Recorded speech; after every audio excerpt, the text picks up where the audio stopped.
Jom belajar publish web app dari Google AI Studio menggunakan Netlify. Google AI Studio dan Netlify. Okey, ni adalah sistem yang dah telah siap lah. Aku buat dalam menggunakan Google AI Studio. Okey, sekarang kita nak publish. Untuk publish ke Netlify, tekan kod. Okey, tekan download. Okey, bila tekan download, file yang dah siap download. Okey, sekejap ya, kita tunggu file yang dah siap download. Okey, file dah siap download dah. Okey, kita tekan file yang kita download tadi.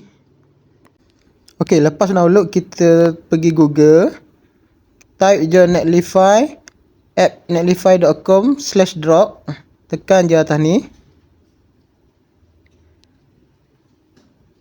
Okey, sekejap, line slow.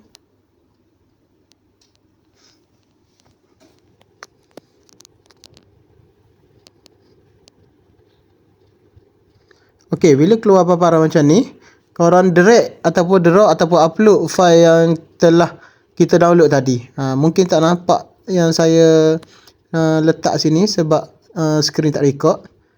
Okey, bila dah download dia akan keluar paparan macam ni. Bila kita dah upload dia akan keluar paparan macam ni lah. Okey, bila kita dah upload dia akan keluar paparan macam ni. Okey, step seterusnya kita try tekan open reproduction untuk deploy. Kita tekan link tu. Untuk kita tengok kita punya link sistem lah. Okey.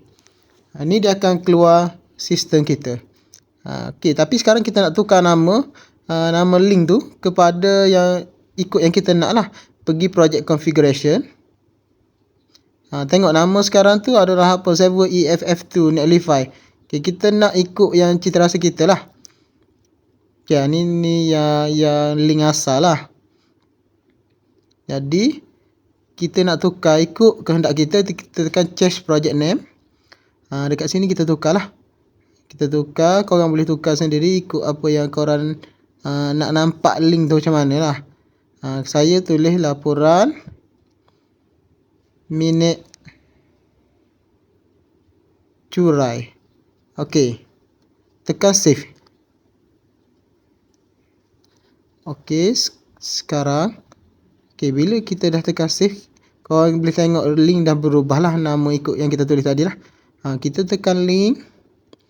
Boleh tengok link dekat atas tu, laporan minit curai netlify.app.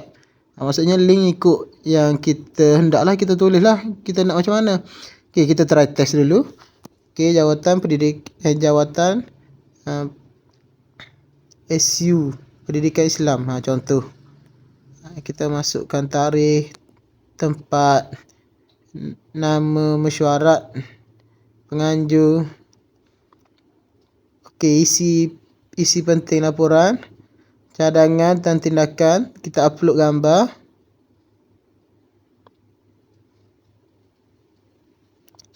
Okey, sekejap saya pilih gambar. Mungkin tak nampak dekat korang. Ni adalah gambar yang saya masukkan. Tekan hantar.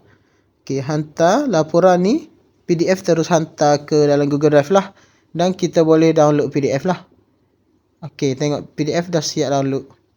PDF dah siap download lah. Okey, jadi mudah je kan guna Netlify. Okey, bye.